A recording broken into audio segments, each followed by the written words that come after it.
Hello, everyone. Good morning, good afternoon. We are in different time zones here. I am Zsuzsa Csergő, Director of Virtual ESN, and I'm delighted to welcome everyone to this event, the first public virtual ESN event of the 2022-23 season. This is our third year on virtual ESN, and what a time to be studying nationalism. Thank you for being here, and thank you to our panelists, all of whom are leading scholars, and we are privileged to have them on this panel today. They agreed to share their time and knowledge with all of us about this very important question, the question of how our perspectives about the role of nationalism in today's world is changing if it is against the backdrop of Russia's war in Ukraine. The panel was put together and will be moderated by Professor Peter Rutland, leading expert of this subject, the Professor of Government at Wesleyan University, also Vice President of vASN. And I'm not going to take up any more time from the panelists. I'm going to give the virtual floor to Peter Rutland so he can introduce the panel in a more substantive way and introduce the panelists. Thank you, everyone. Thank you, Zsuzsa, and very pleased to see our panelists and to be aware of our audience. Thank you all for joining. What we're going to do is have 4 presentations in succession, and I'm trying to keep them to 8 minutes each in the initial round. And that will leave plenty of time for questions from the audience and responses from our panelists. And I would invite the audience members to put the questions into the Q&A part of the Zoominar, and we will allocate them to the panelists in turn. The chat function will be used by the panelists and the organizers to provide additional information, such as citations and references, and also the biographies of our 4 panelists. And the 4 panelists are Sheri Berman, professor at Barnard College at Columbia University and the author of many important articles and books on social democracy, fascism, the far right, and populism. Then it will be Vello Pettai, until 2 years ago, professor at the University of Tartu in Estonia, and now director of the European Center for Minority Issues in Flensburg, Germany. And he writes extensively on Baltic issues, on transitional justice and minority rights. Then we will have Tena, who is a research fellow at the LSE and Oxford University, an expert on the Balkans, writes for Oxford Analytica and Freedom House, specializing in corruption and reputation laundering. And then fourthly, we will have Dominique Arel, professor and chair of Ukrainian studies at the University of Ottawa, and well known to everybody in ASN for his work on identity politics of Ukraine and for organizing the ASN annual conference from the very beginning. So first up, I will turn the floor over to Professor Berman.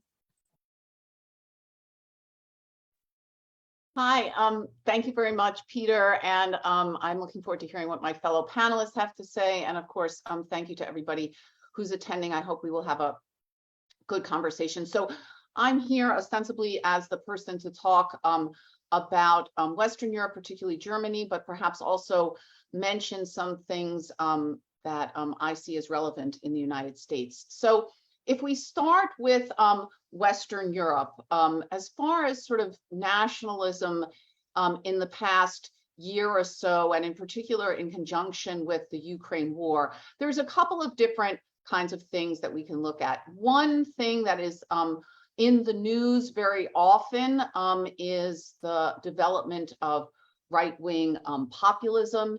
In Western Europe, recent electoral victories by the Brothers of Italy in Italy and the Sweden Democrats in Sweden, of course, have raised this issue again.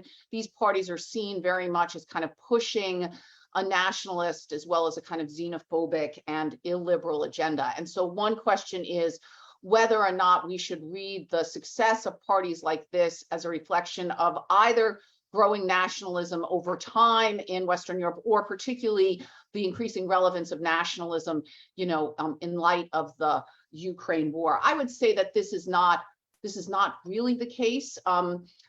If we look at survey data, for instance, of West European public opinion, there's actually very little evidence that there's been a secular increase in nationalist sentiment over time, nor over the past year. What these parties really have done is mobilize sentiment that was there all along. Not so much are they a reflection of growing nationalist or xenophobic sentiment, but rather that people who are concerned about those issues are increasingly voting on them. So I wouldn't say that the rise of right-wing populism should lead us to believe that nationalism or nationalist sentiment in general is on the rise in Western Europe, although, as I said, its increasing salience does have political impact, not least of which is the growing support for these parties. And as far as these parties have influence in their governments, we might see some policy shifts.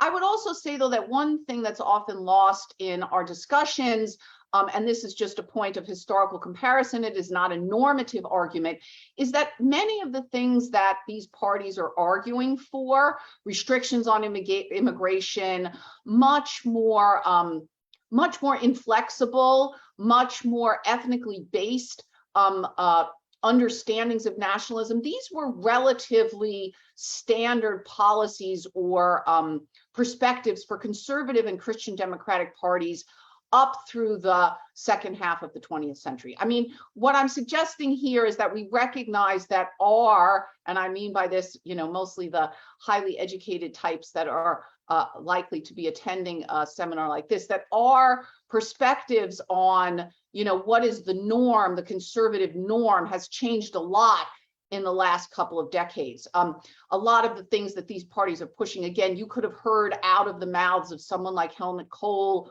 or Margaret Thatcher. Again, that is not a normative judgment. It is just reminding us to be sort of somewhat more historically sensitive. And this gets back to the point that I was trying to make about there's not a lot of evidence that nationalist sentiment has increased in Western Europe, but rather that people who had these conservative views all along are now voting for parties that are being much more vociferous in pushing these kinds of perspectives.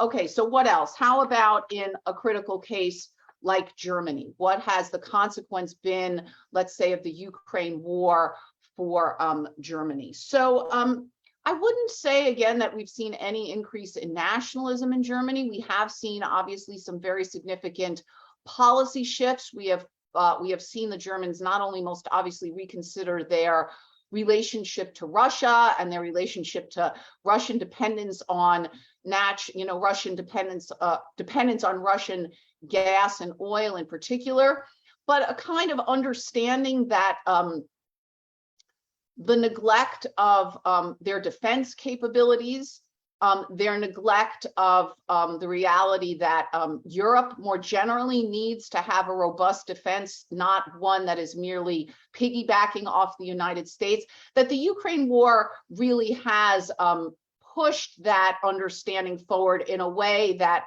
is quite surprising, especially in the aftermath of Donald Trump, who kind of tried to push the Germans to recognize these things, albeit in an extremely unhelpful and problematic way. So we have seen a real shift, I think, in the debate in Germany about, what its responsibilities as a big, important country in Europe are, and what the European project means. That is to say, it's not merely about, economic integration, and that its politics can't rely on the assumption of peace anymore, right? There has to be a more robust military or defense capability built into the understanding of what Europe is and what German responsibilities are. How about the United States then?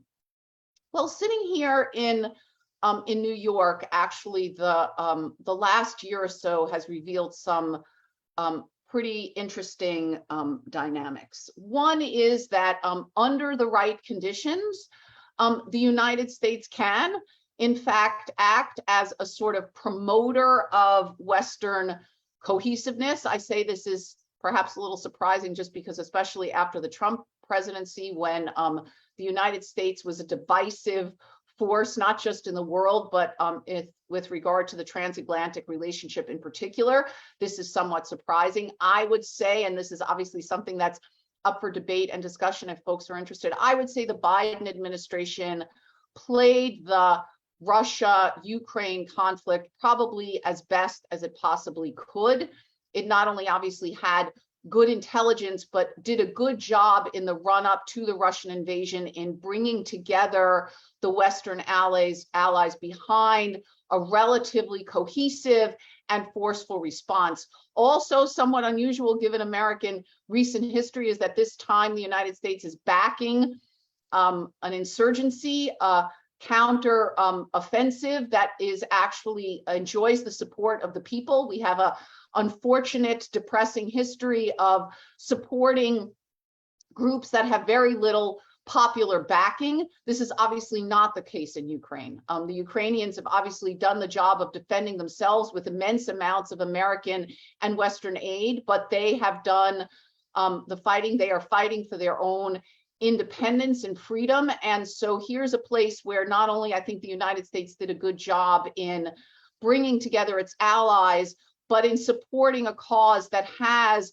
not only broad resonance among the people who are most directly affected, but in the West more generally, right? And so this is a situation that has become, unfortunately, somewhat unusual of late, that is to say, of the United States acting as a force for the cohesion of the West, for promoting a sense of transatlantic unity, and of highlighting the ways in which American leadership can be effective in promoting causes that are supported by a wide range of actors.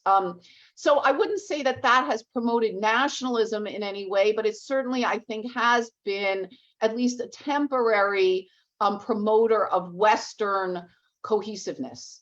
And a sense that we are back in history, and that it is important for us to take defense and take the need for us to act together more importantly, perhaps, than we had done during the previous period. So I will end there because I know you wanted us to be brief, but I'll say one other thing, just as a scholar of nationalism more generally. Other folks will talk much more intelligently about Ukraine than I will, but one of the things that is very, very clear about this is how powerful, as nationalist scholars have long told us, the experience of suffering and war can be in building national identities. I don't think, again, this has been so much the case in Europe or the United States, but we can very clearly see this in Ukraine itself. There's nothing, as I said, many scholars of nationalism pointed out, as sharing in painful or difficult periods can be for bringing people together, for solidifying who they think they are and who they think they are not. And so I would imagine that, and this is not a particularly surprising statement, that the most significant impact of recent events will obviously be on the Ukrainians themselves, making them, again, more conscious of how they differ from their Russian neighbors and what it is that makes them distinctive and part of a particular national community. Thank you. Great, thank you so much. And you've actually started us off with a fairly optimistic read on events, I would say, very carefully conceived, but quite positive, which is hopefully something we can look forward to. So I'll move on to Vello Pettai for his remarks. Good evening, everyone. Good evening from Germany, from Flensburg. Since Sheri has already covered a little bit of Germany, I will not actually focus on Germany, but actually take the perspective of my other, perhaps previous professional association, i.e. in Tartu, in Estonia, and hence the Baltic region as a whole. I will also try to present a take on nationalism after the Ukraine war via 1 + 3 points. So a total of 4, but they'll be grouped first as a standalone and then as 3 sort of more interrelated points. The first standalone point that I want to make is that I think it really bears reiterating that Putin's military onslaught in Ukraine is itself a consequence of nationalist ideology. I mean, we have, of course, a number of explanations or attempts to explicate why this invasion took place at all, starting with the sort of John Mearsheimer type claims that it's all NATO's fault for pushing expansion too much, or it's even Russia's own claims of defending co-ethnics in Ukraine. But it's also clear that the war has been driven by Russia's own nationalism in the form of collective narcissism. That the belief amongst Russian leaders, starting with Putin, but extending, of course, all the way to people like Alexander Dugin, that Russia somehow represents this kind of slighted or stifled power that is in fact morally and societally superior to many other nations, and therefore needs to reestablish its proper grandeur. This is all part of a nationalist sentiment that we see in Russia, I think, at the moment, and that is certainly then nationalism in the context of the Ukraine war. It is a kind of, in that sense, a renaissance of nationalism studies. But obviously a negative instance of retrograde nationalism that is profoundly dangerous because it is now sort of lashing out in war. So we do get a boost from this kind of nationalism as scholars in a way, but is it what we really want in human terms? That's, of course, a separate question. But that's the first general point I would make. The other 3 points then fall more from the general question: are there other complementary or kind of accessory nationalisms going on in the context of this Ukraine war as well? And so here, again, I will try to represent one of the former Soviet republics. I will be representing Russia's near abroad. And at the same time, by talking about the Baltic region, of course, I'm talking about a region that has a sizable Russian-speaking minority that is very comparable to the triadic nexus that Ukraine is suffering from, I think, today. And in that respect, right, we see this kind of nationalism potentially, or some kind of reverberation of this, of all of this geopolitical tension through nationalism in this region. And then we can ask how is it manifesting itself? In the first instance, of course, Russia's military aggression is simply heightening all kinds of anxiety about national security, about ethnic relations, about minority rights. And we can see all of that as being somehow part of nationalism as such. But I would like to also break it down in a little bit more specific detail and more precisely around the notion of securitization. And that's one that I think everyone in our audience will understand and know about. And I see that that's kind of the substrain of nationalism that I would focus on, again, in particular relation to the Baltic states. So there are 3 forms of this kind of securitization of minorities and of perhaps of the Russian population that I'd like to concentrate on. The first is the overall dimension of seeing in the overarching Russian-speaking population in these countries, and in particular, again, Estonia and Latvia, an enhanced threat to national security or national unity, right? That this kind of threat could start with a sense that somehow Russian speakers in these countries have an implicit empathy for Russia's collective narcissism at the moment, that they like this kind of feeling that Russia should come back. That's a kind of a moderate or mild form of that sort of feeling. It could also, of course, be active support for Russia's aggression in Ukraine as well, that what we should do as part of the collective narcissism is actually destroy and remove fascists in Ukraine, right? That's part of the rhetoric. Or indeed, it could be even the third version, which is really a readiness to promote the same kind of agenda in the Baltic states itself. And as part of the narcissism, as part of cleaning up the near abroad, it should not only be Ukraine, but also maybe even an invasion of the Baltic states. All of those sort of visions or worries or demons that might be seen within the Russian population in the Baltic states would be part of the securitization of these populations as a whole.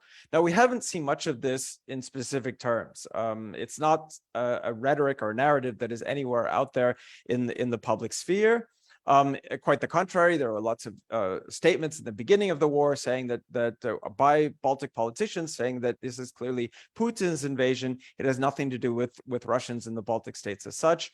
And indeed, even if there were polls, public opinion polls showing that up to a third of the Russian-speaking population, sort of supported Russia in the invasion.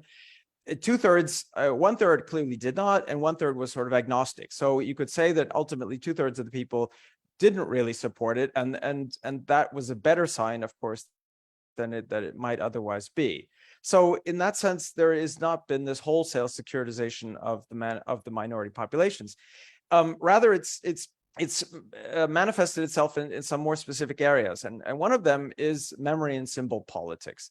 Many of you may have heard about the fact that many of these Soviet era monuments have now been removed in Estonia, Latvia, also Lithuania, including the very prominent Victory Monument in Riga, a 79-meter obelisk that was torn down shortly after the May 9th World War II celebrations, or commemorations, I should say, and also the removal of a Soviet tank in the Estonian city of Narva. So there have been a number of these very clear efforts to change the public landscape, and this has been a kind of effort to securitize, if you will, the historical memory. Right? There is a certain sort of narrative or historical actor, i.e. the Soviet army and anything that has to do with the Soviet military and World War II history that is now deemed hazardous for the current situation, and it has to be removed. Obviously, many people thought that these monuments should have been removed long ago, but and maybe they don't have a place anymore in these countries, or they sometimes even represent actually militaristic sort of symbols that are objectionable in overall terms. But in social science terms, we can see here a kind of securitization or a kind of nationalist alteration of what the properly sanctioned historical memory is now going to be. So I think that's an important element of securitization that's going on, a change in national memory cultures and an exclusion of Soviet military, Soviet elements of it. The second element of nationalism, or second point in relation to nationalism and its reverberations in the Baltic area in connection with the Ukraine war, is the boost that is given by the war to the level of acceptance or accommodation of Russian language education. So this has been going on, an ongoing process in Estonia and Latvia for many, many years, where governments have been trying to successfully reduce the numbers of and the amount of Russian language instruction in Russian language schools and amplify the level of so-called titular language instruction, right? Estonian and Latvian language instruction. And all of this is getting a very strong boost now, to the point where the reform policies and plans are talking about reducing Russian language instruction in these Russian language high schools to as little as 20% or even less in some cases, and still having a robust kind of Russian language education in the kindergarten level, the primary school level, etc. But it's still clearly going very quickly down as one goes up in the educational system, as part of an effort to, of course, raise titular language knowledge amongst Russian minority members and improve their opportunities to integrate into the national labor market, as well as enhance, societal cohesion.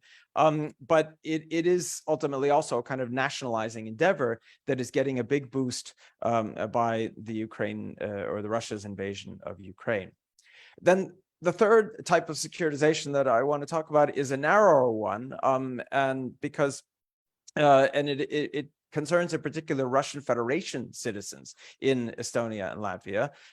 As many of you may know, there's a substantial part of the Russian-speaking minority are also citizens of the Russian Federation, mostly as a result of the restrictive citizenship policies that both countries had in the 1990s. And this prompted many people to take Russian Federation citizenship. Otherwise, they would become stateless.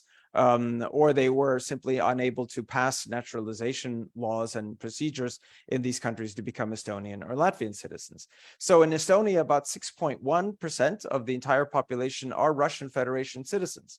And assuming that all of these people are also ethnic Russians, which is, I think, is a fair assumption to make, they actually constitute 25% of the ethnic Russian population in the country. So it's a fairly substantial kind of section. In Latvia, the numbers are much lower. Only 2.1% of the population are Russian Federation citizens, and they make up only, about 8% of the Russian population, ethnic Russian population. But what I want to draw out here is that the securitization debate regarding these individuals, these Russian Federation citizens, involves how much these people should be seen in particular as a security risk, how much their continued status as Russian Federation citizens implies a particular allegiance to Russia. We see this in the kind of public discourse that as long as they remain Russian Federation citizens, they're somehow implicitly allegiant to Moscow, Putin, etc., and its actions.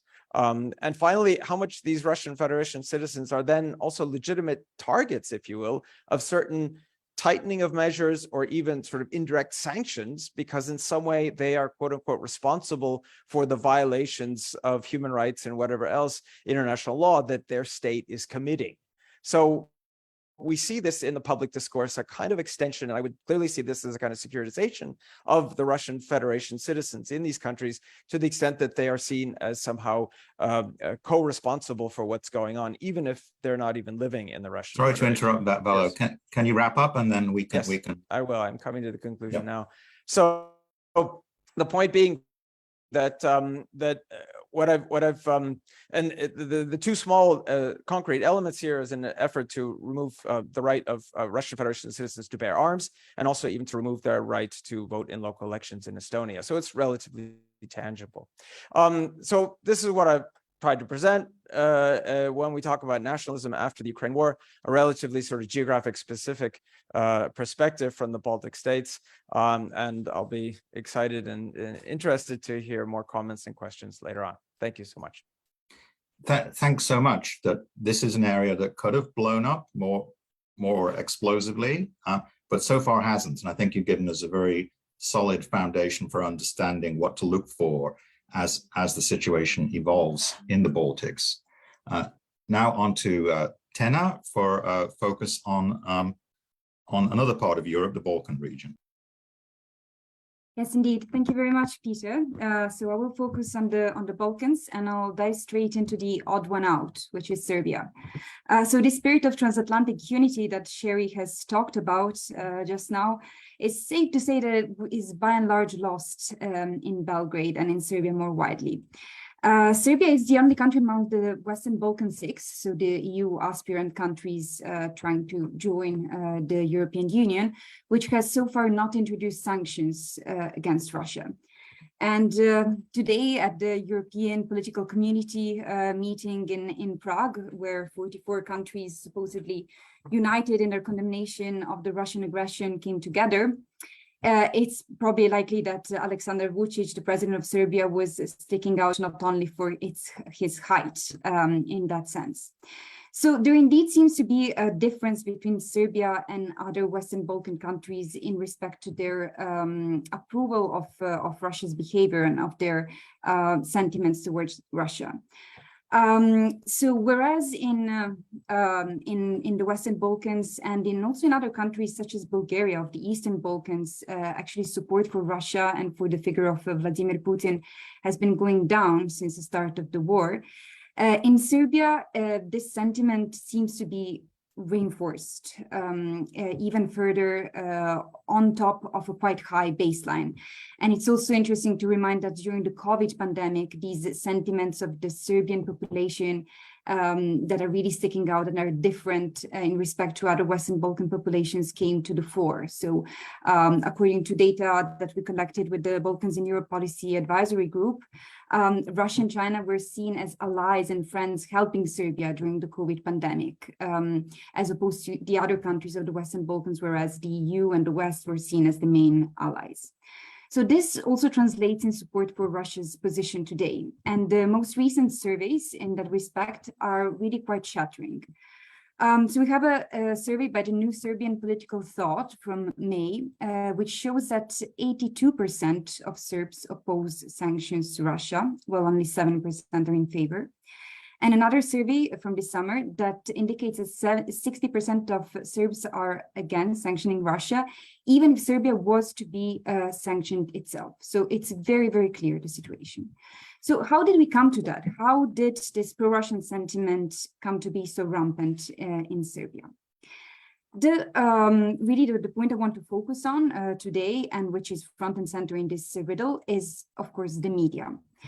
There has been long-standing propaganda in the Serbian media spreading a pro-Russian sentiment.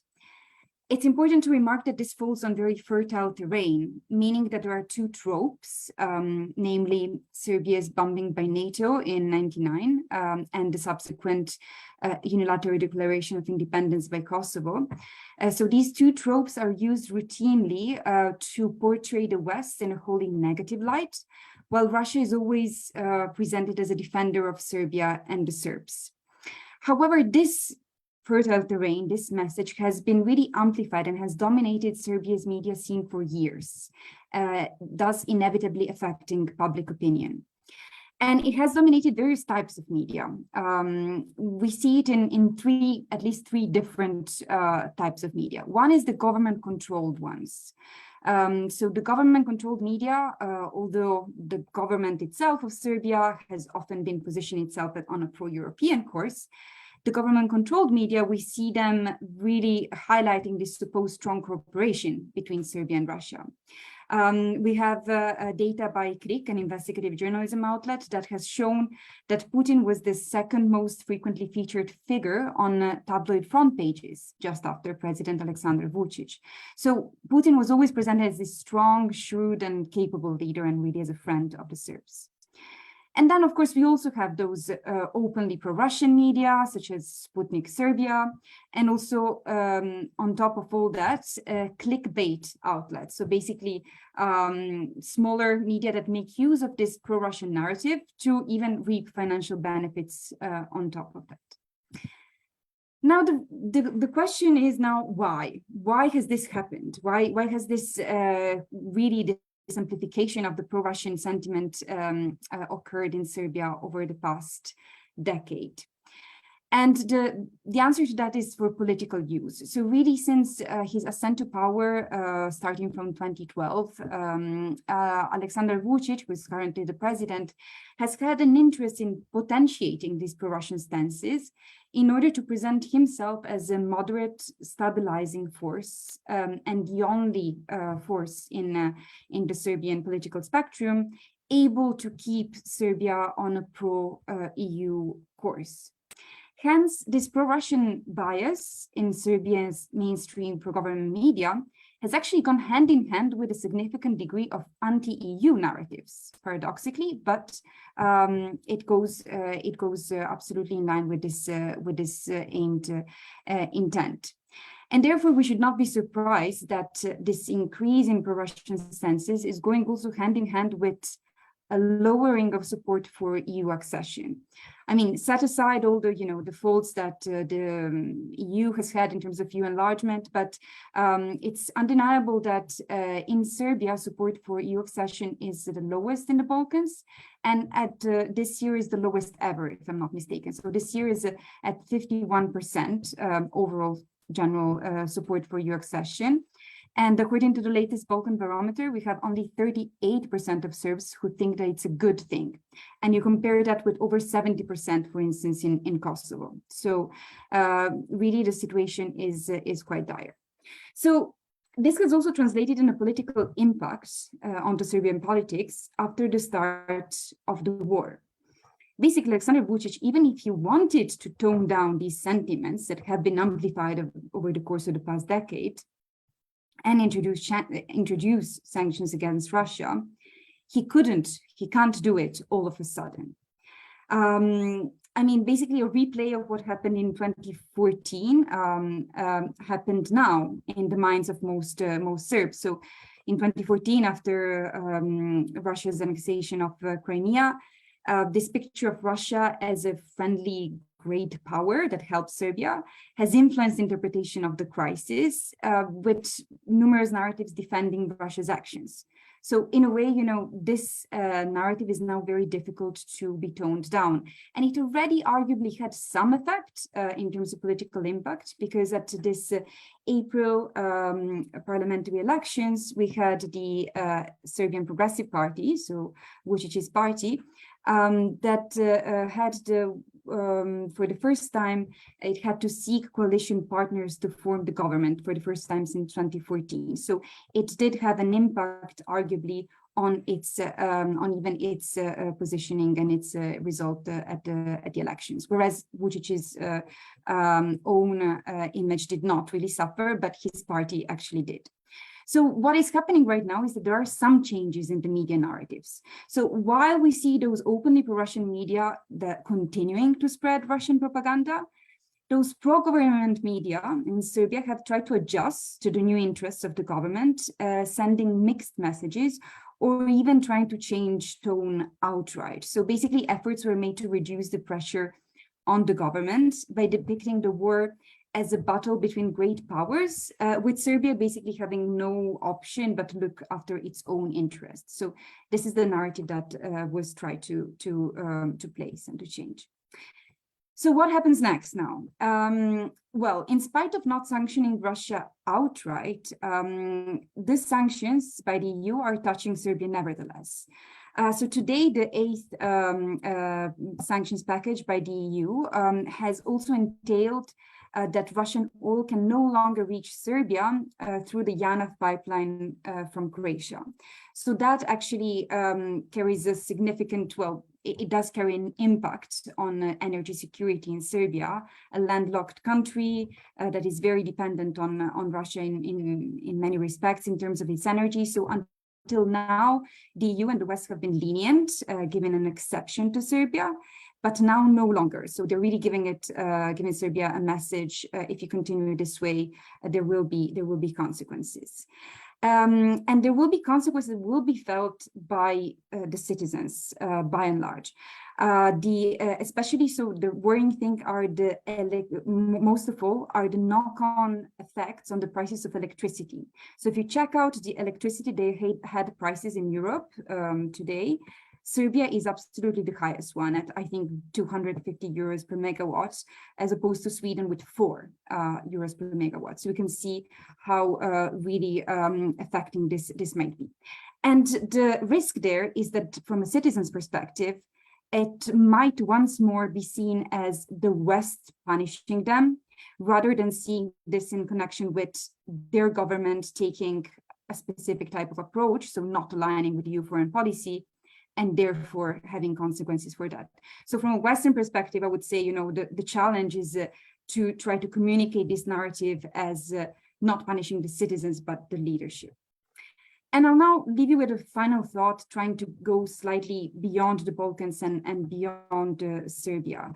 I was also inspired by a paper that I read by Peter, who shared it kindly with us recently, which is that this pro-Russian sentiment, what we often term as pro-Russian sentiment today, is very often found in countries where the sentiment really is not completely pro-Russian, but it's rather anti-Western. So basically there is fertile ground in countries that have grievances against the West for whichever reason, mainly for its colonial past, that Russia is able to exploit very well. This is the case, for instance, across Africa, where we see that the message of the West and the plight of Ukraine is actually sometimes not really finding a lot of sympathy. So in that sense, it appears to me that admitting some mistakes on part of the West and kind of trying to come down from moral high ground would be a type of approach and type of narrative that could go a long way towards making some of these populations more sympathetic to Ukraine's plight and to the plight of the whole transatlantic community today. I will stop here. Thank you. Thank you, Tena. Again, a very important case, the Serbian outlier whose suspicions about Western behavior seems to be driving it closer towards its relationship with Russia. And now we'll turn to Dominique Arel to address the developments in Ukraine and other thoughts. Thank you, Peter. Why am I seeing myself? Jeez, what is this? Sorry. Okay, that's better.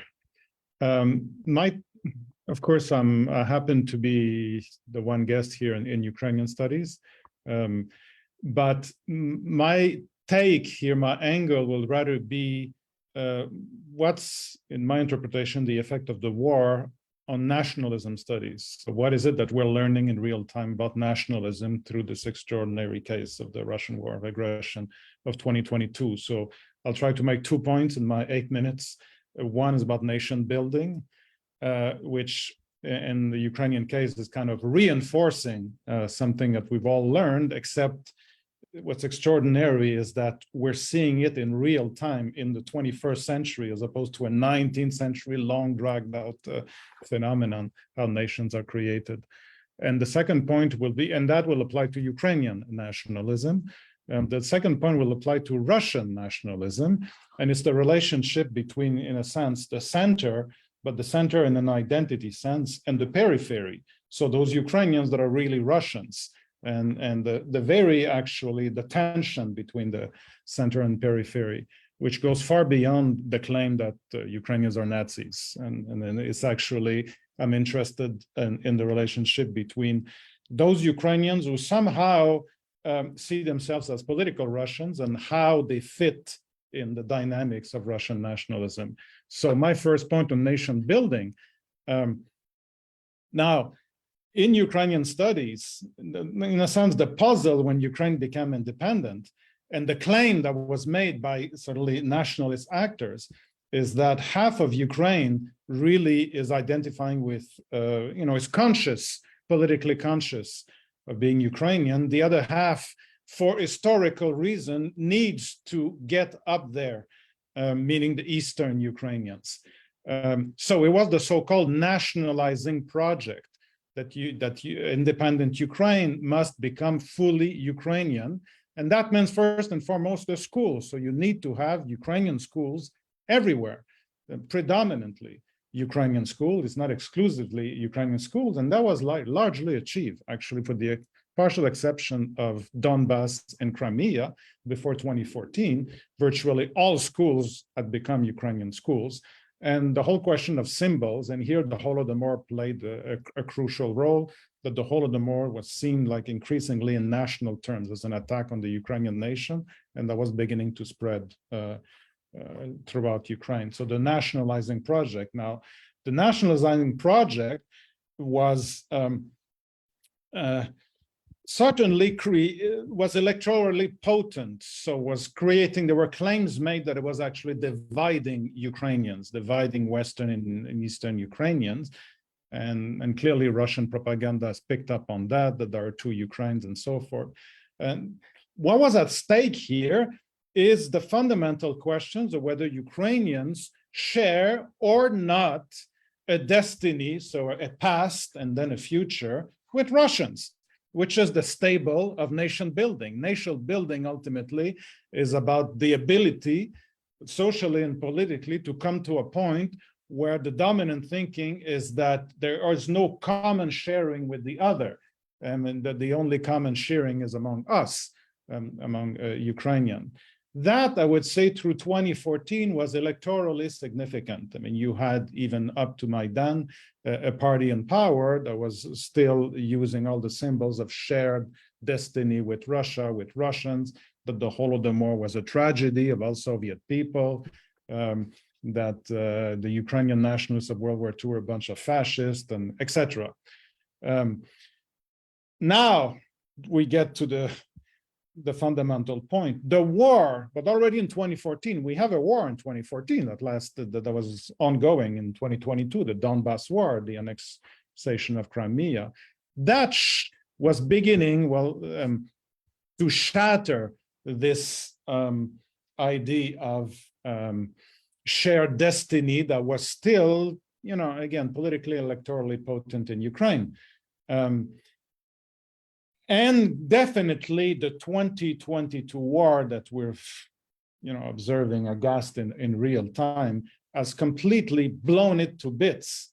That now we have massive empirical evidence that it's Russian aggression, so the use of force from 2014, but blown up to another level in 2022, that has constituted kind of the ultimate means of creating the modern nation, east to west, west to east.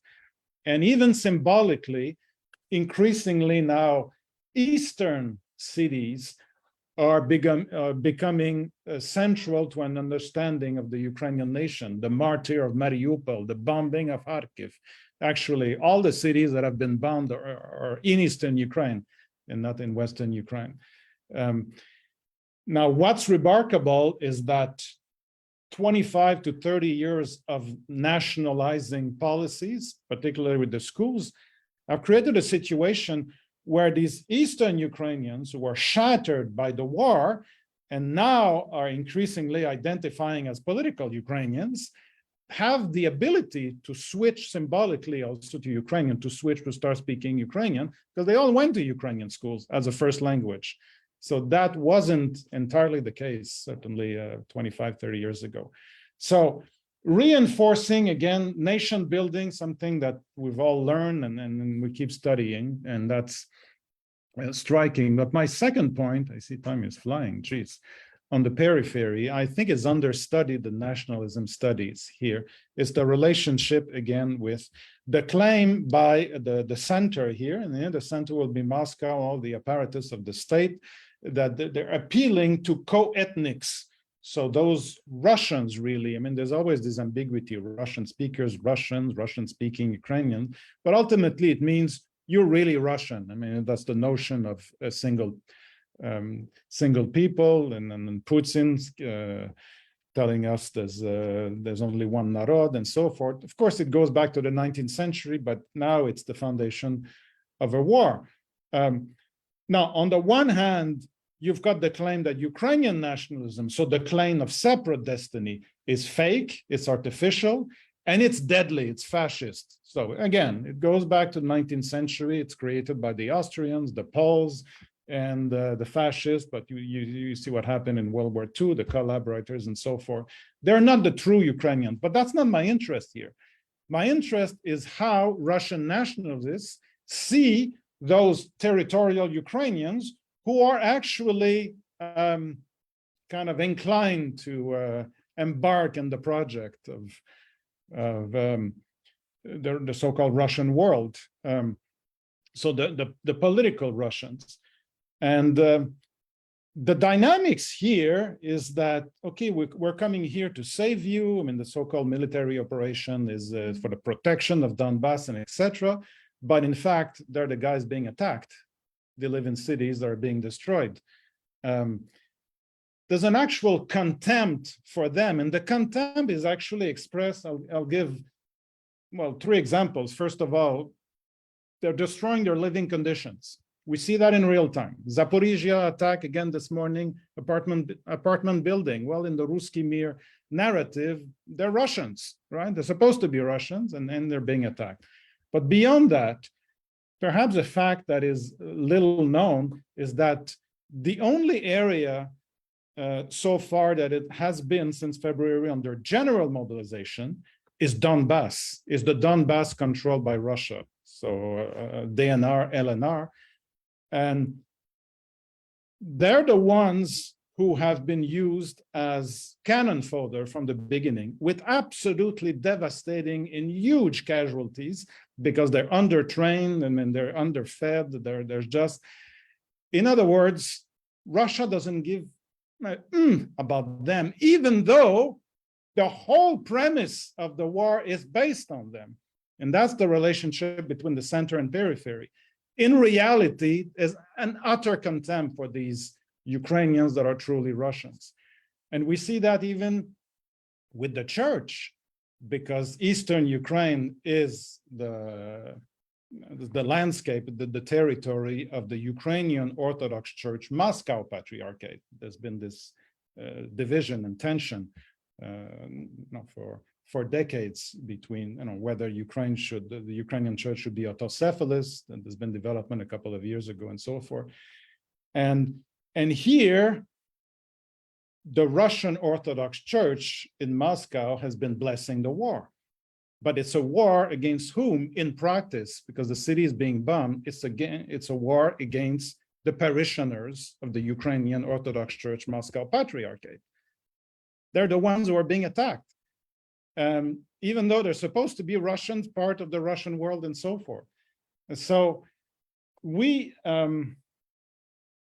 see in the comparative study of nationalisms parallel, and I don't have time, I have to stop here, I'm over my 8 minutes, but the relationship, let's say, of the French with the Pieds Noirs, the French of Algeria, at the end of the catastrophic war in the late 50s and early 60s, and particularly after they all were moved to France, finding themselves socially and politically at the bottom of the scale, and that kind of contempt that you see systematically across cases, I don't think has been properly studied in the comparative study of nationalism.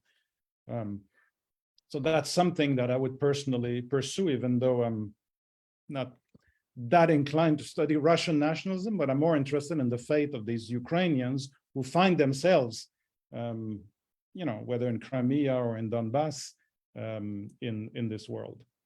I'll stop here. Thank you. Great, thank you, Dominique. And you've proved once again that the only law of politics that really matters is the law of unintended consequences. So Putin helped to create a united civic Ukrainian nation, even at the same time as he's denying that it exists. And so we have some questions in the Q&A. I'd like to start off with a kind of general question for all four panelists, which is, the kind of general theme seemed to be that the West is united behind Ukraine. It's got its mojo back.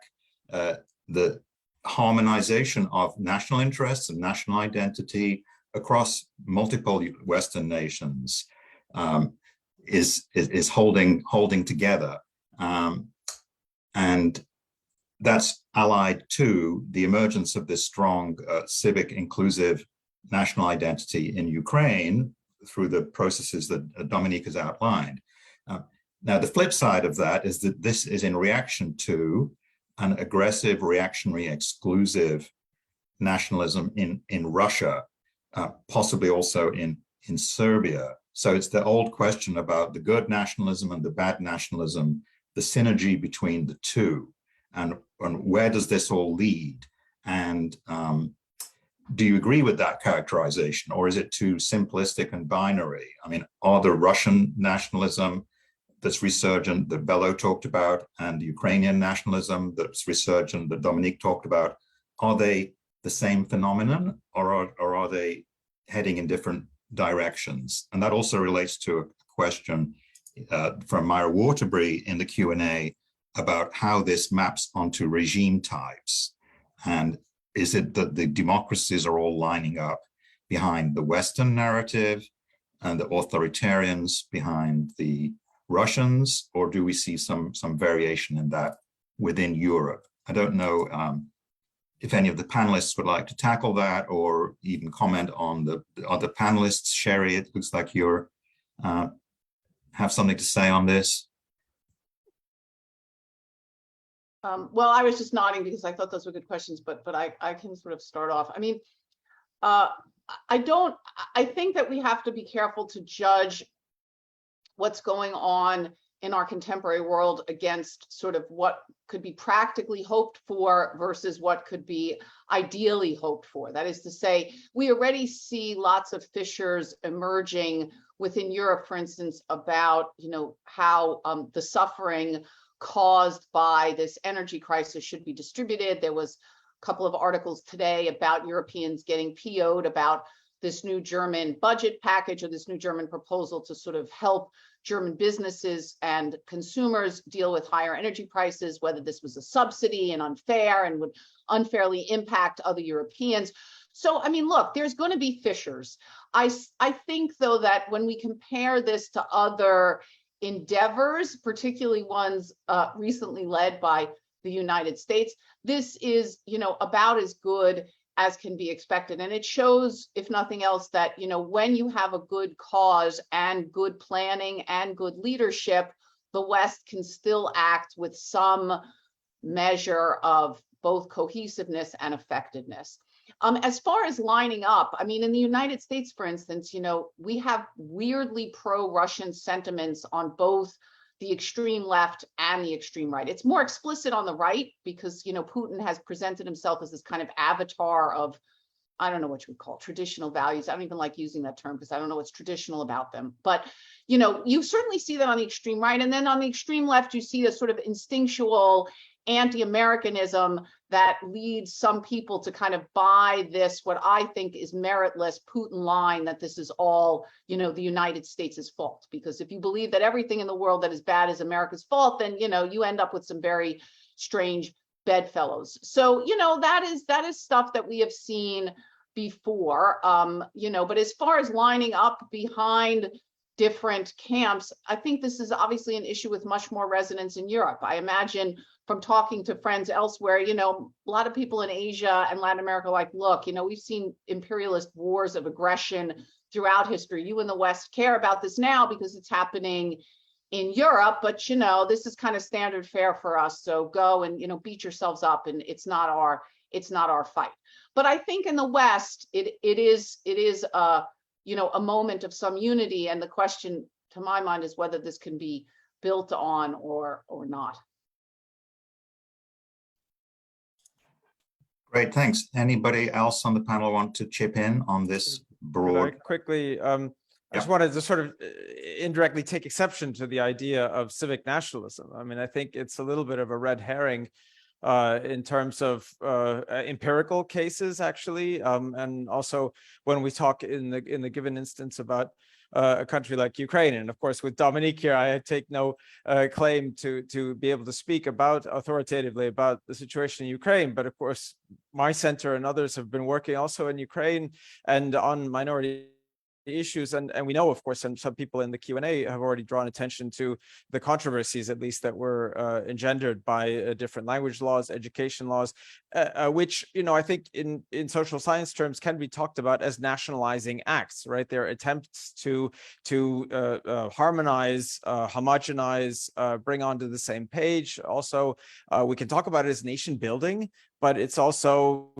as it was famously called, nation destroying as well in terms of homogenizing populations. And that was going on in Ukraine. I think we'd all, acknowledge that, as much as it's been going on in many other European countries. And so I don't necessarily take the sort of good and bad nationalism idea. I think all countries have an implicit interest in doing nationalization, nationalizing their populations. And it's just a question of whether international standards like the European conventions and things like that, or other normative sort of ideas to help to stem that and necessarily acknowledge minorities as part of a society, as up to levels of multiculturalism or even consociationalism, right? So it's somewhere in that range, and I wouldn't necessarily see any particular country as that proper, safe, civic, good nationalism.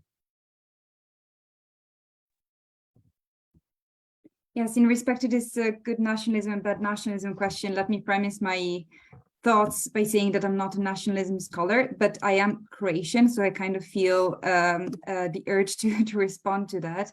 But by being, by having gone through a situation in which that has really some eerie resemblances to what has happened in a larger scale, unfortunately, now in Ukraine. I mean, in my home, I have heard my mother say Serbs instead of Russians quite often over the past few months. So, it's sort of the trauma is there. But by virtue of being Croatian, I kind of I feel very wary of using the term good nationalism. I think, that it's very important to be wary of the fact that once the conflict is over, this force that definitely is at play in this moment. We can see it narratives not only among Ukrainians, but also wider, might be used also to obfuscate other issues that are happening. In my country, in Croatia, it has been used under this veneer to obfuscate ground-scale corruption that has occurred in the 1990s in the name of something else. So I'm just putting it out there to kind of, because I feel that in this moment we have this resurgence not only of the issue of nationalism, but of geopolitics more widely, and we have these cleavages being defined very clearly, you know, between basically a good camp and a bad camp. But I also kind of want to warn about the possible unintended consequences of that, which might be that this big cleavage ends up obfuscating other fights that that might be important as well. The anti-corruption fight is one of them. So right now, you know, Russian oligarchs are bad, but Azerbaijani oligarchs are not so bad. The environmental fight might be another, and so on and so forth. So I just wanted to bring that into a conversation. No, my grain of salt, if you allow me, Peter, quickly. I don't think this civic ethnic dichotomy is useful at all. So I'll agree here. I think I'm close to what most people have said, Vello in particular.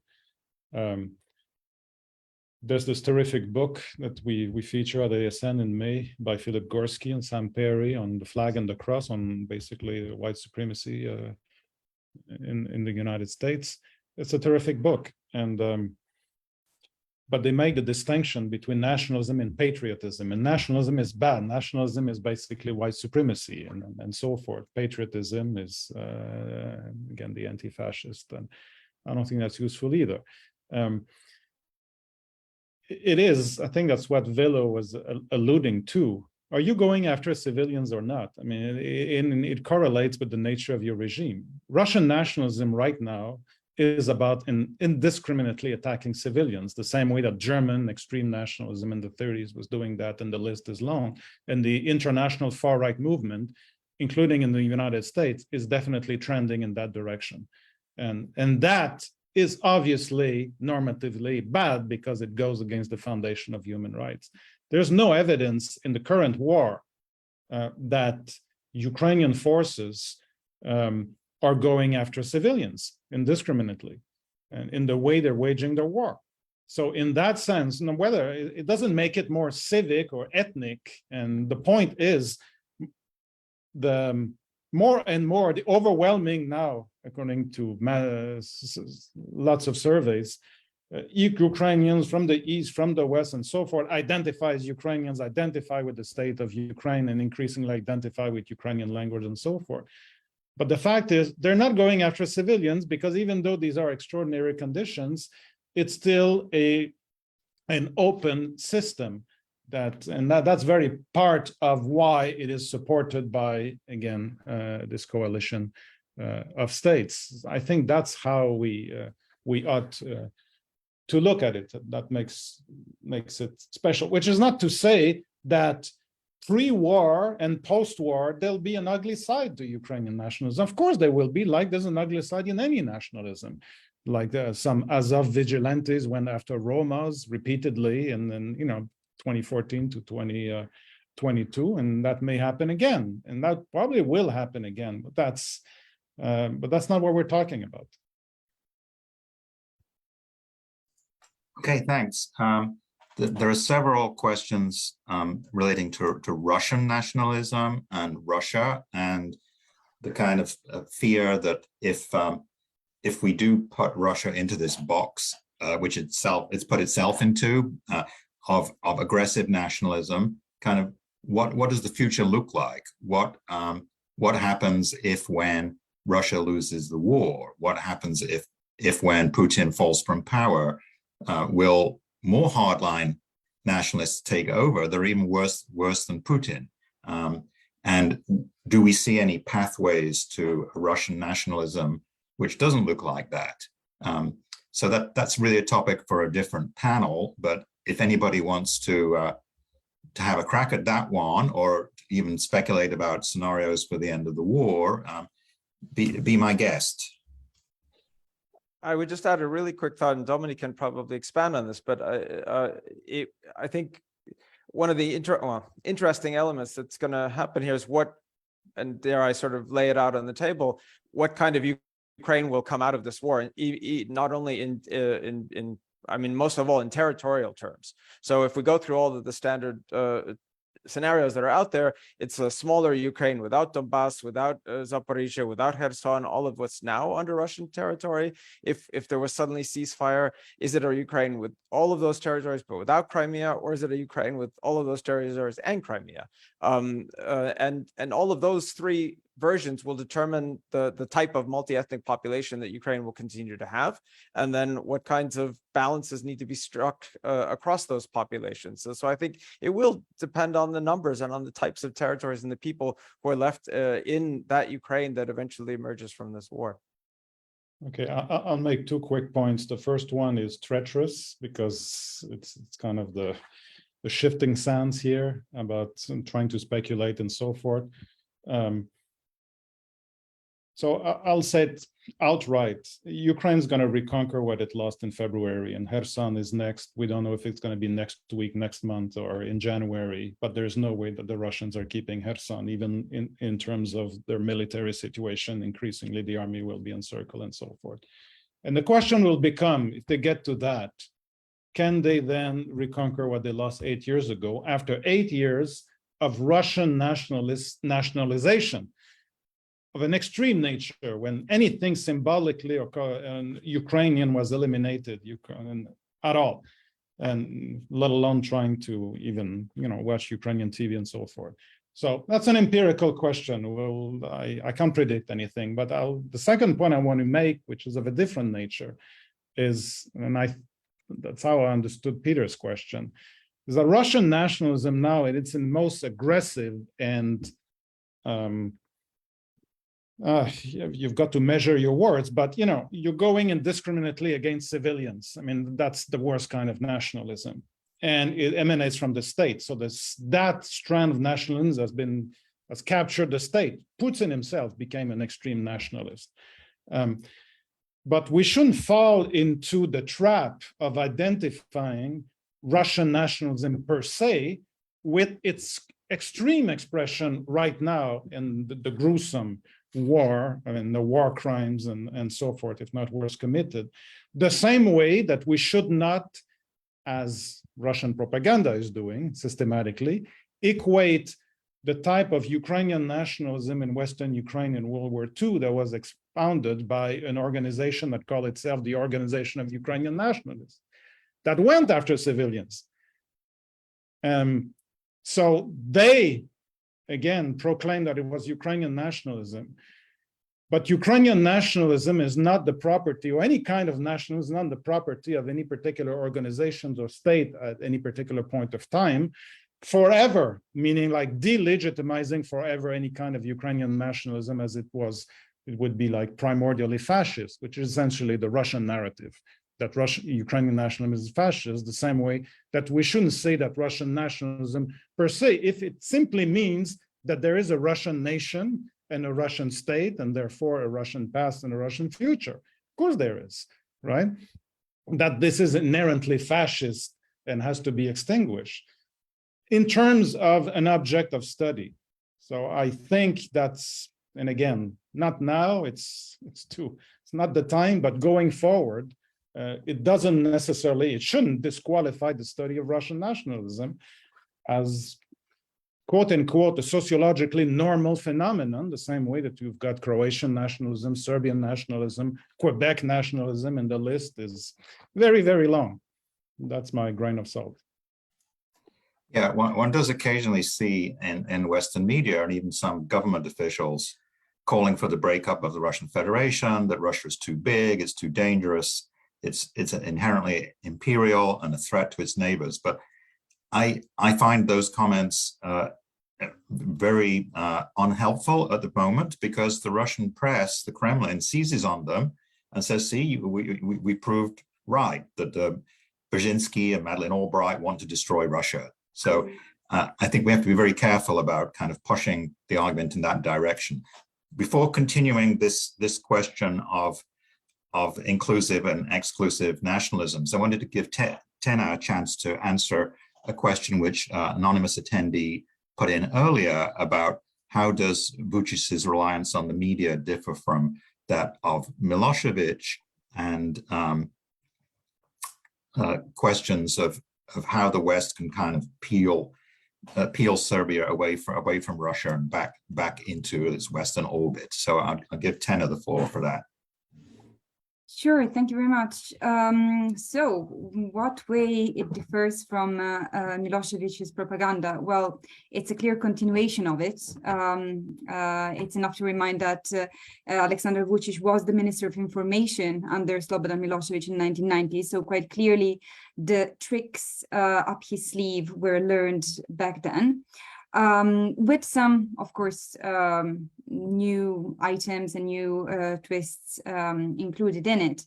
This narrative of kind of a Tito after Tito, Vučić is using it very well, knowing that there is among the Serbian population quite a lot of take-up for that foreign policy of playing the East versus the West. And added to that, he has used this sort of his capacity to be friends or present himself as being friends with different nations, both in the East and in the West, as a way to present himself as the savior of the Serbian nation economically by drawing on the benevolence of his friends, be them, Russia, be them China, United Arab Emirates, or indeed, the United States when it suited him.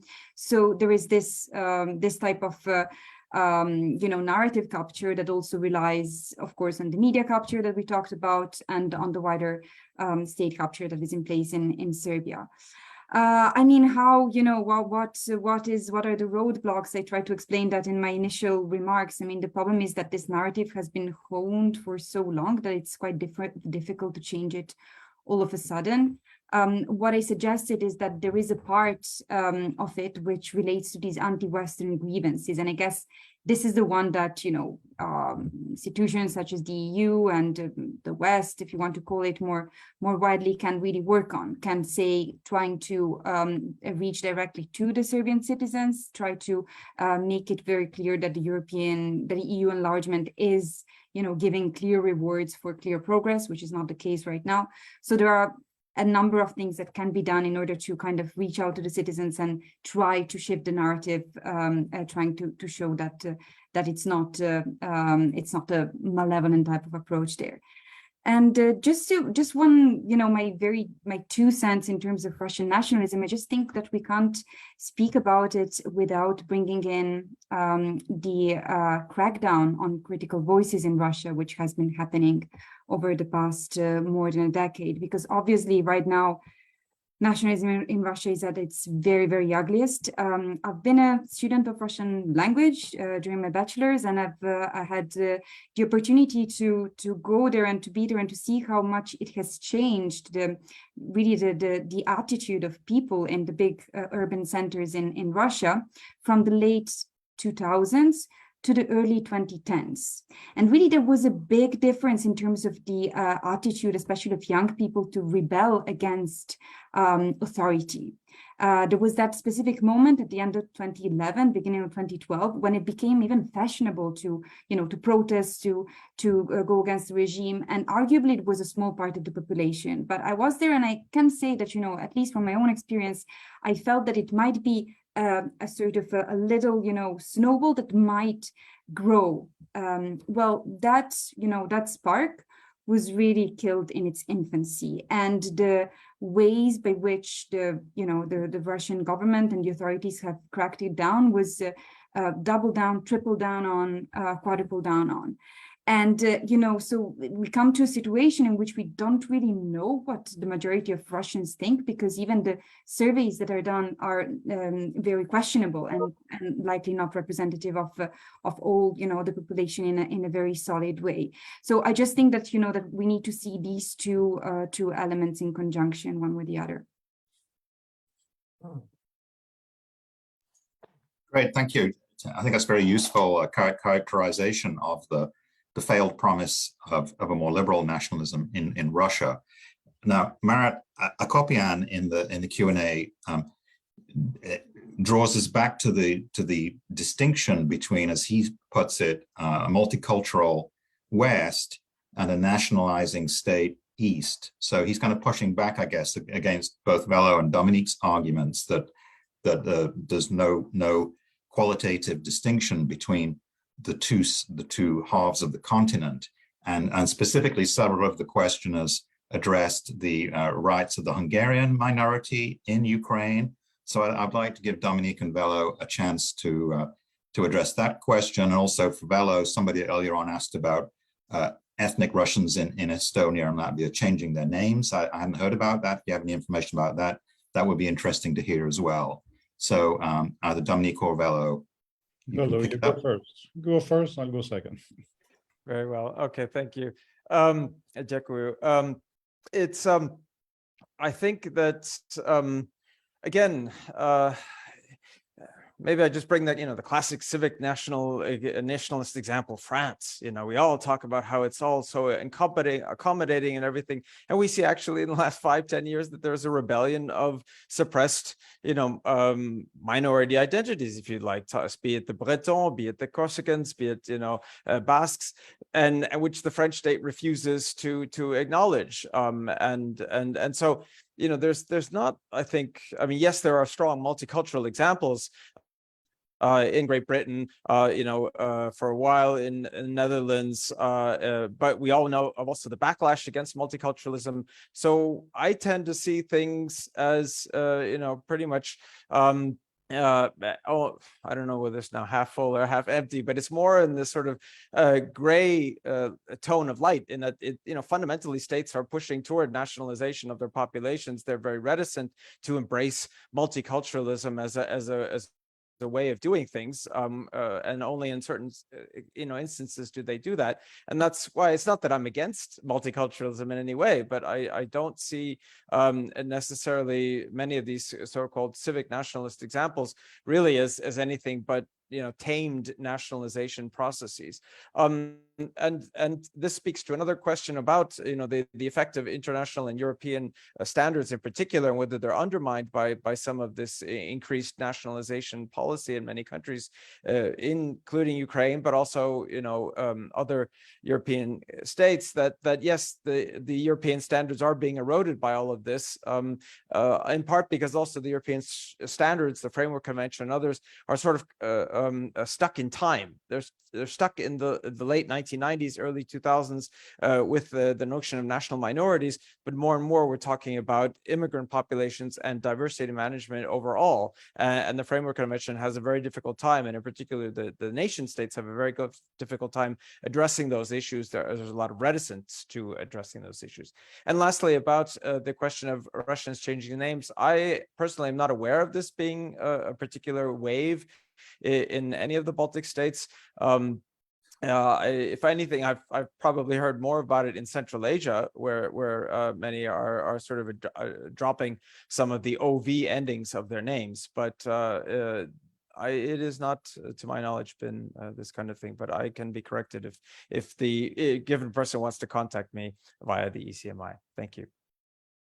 I can tell you that two of my graduate students are in the process of changing their family names because they sound too Russian, right? So using now the Ukrainian version, because it was a known issue before, but things have changed. And again, the complete rupture now between Ukraine and Russia because of the crimes committed by the Russian state. But that's a segue to the question.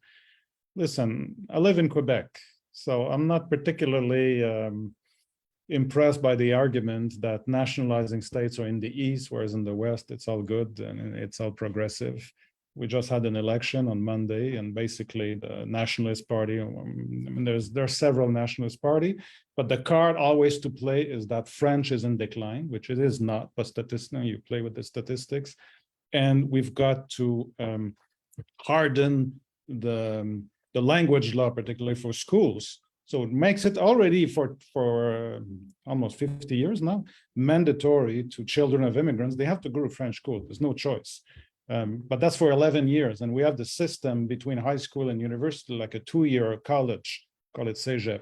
And that was outside of language law. And now The question is the nation, will become extinct if we don't make Cégep more French. All of that to say, well, try to go to French school in Flanders. There's not a single one, right? Try to go to Spanish school in Barcelona. There's not a single one because of the nationalizing state. It's sociologically normal, whether it's East or whether it's West. In that sense, I don't think the distinction is useful. Now, on the Hungarian question, now, the Ukrainian government post-Maidan, so 2017, 2019, just before the war of aggression, passed a law essentially eliminating Russian schools, past primary schools in Ukraine, essentially, on the grounds that it has to be Ukrainian everywhere. But in order to which is essentially the Estonian model, the Belgian model, and not quite the Quebec model, I won't go into that, but again, and politically, it was not possible before because you had a potent party that was fighting, the waging the language fight. But that party has been emasculated, the Party of Regions, after 2014, and Ukraine actually lost the Eastern Donbass and Crimea and became more Ukrainian. But the link to Hungarians is that in order to pass the law had to be, well, it has to be Ukrainian everywhere. And the one minority that could politically organize, even though they're statistically insignificant. There's very few Hungarians, a few villages, in Zakarpattia on the Hungarian border, but they have a state that is part of NATO and the EU. And Hungary played that card, even blocked kind of the commissions and the NATO commissions, including Ukraine, on the ground of discrimination for the Hungarians, and some kind of compromise had to be used that now the law applies to, that is, you've got protection for languages of the European Union, meaning that excludes Russian, but that includes the Hungarians. But it was an interesting case study of that, in a sense, the Russian speakers could no longer politically organize in Ukraine, but the Hungarian speakers had a state that is important to Ukraine because of its aim to join the EU and NATO. That's the aside. And great, thank you. Yes. Yeah, I think we've actually answered, or in some form, all of the questions, and we are running out of time, but I would like to invite the panelists for some closing thoughts, or starting off maybe with Sheri Berman. I'm not sure I have anything more to add other than what I've already said, and especially I've learned a lot about people's questions and responses regarding Ukraine and Russia and things like that. So thank you in any case for inviting me. Okay. Tena, do you want to say anything? Actually, I'm also happy with what I said so far. I mean, I think that that the discussion has been hugely interesting, and thank you so much. I learned a lot from all of you. So nothing to add. Thank you. Okay, Vello, do you want to? I feel like I have to now try to echo the sentiment and not say anything. So collective pressure is telling me to shut up. Thank you. Okay, well, Dominique, you've contributed a lot in the last half hour and educated us in great detail. Do you have any final thought? Well, nationalism studies is alive as ever. That's and certainly the extraordinary conditions. I mean, we're focusing on the war here, but it's also the rise of the far right internationally. So that aggressive nationalism, which is linked to Russia, we know that. And that has now penetrated the United States, is also nationalism. So, yeah, we certainly got a lot. ASN is not about to disappear. So that will be my closing statement. We're going to have a convention, by the way, in person. We're about to announce it in May of 2023. Yeah, at Columbia as well. Columbia, yeah. So thanks to all participants and to the audience for your patience and your questions. And this is the first this academic year in the virtual ASN panels, but we will continue to have them, roughly 2 per month, and they will be announced on the web page. So I look forward to you tuning in again in the future. And with that, we will close this session and the recording will be posted on the ASN website for people to watch in the future if they weren't able to make it today. So bye, everybody. Bye-bye. Thank you very much. Bye-bye.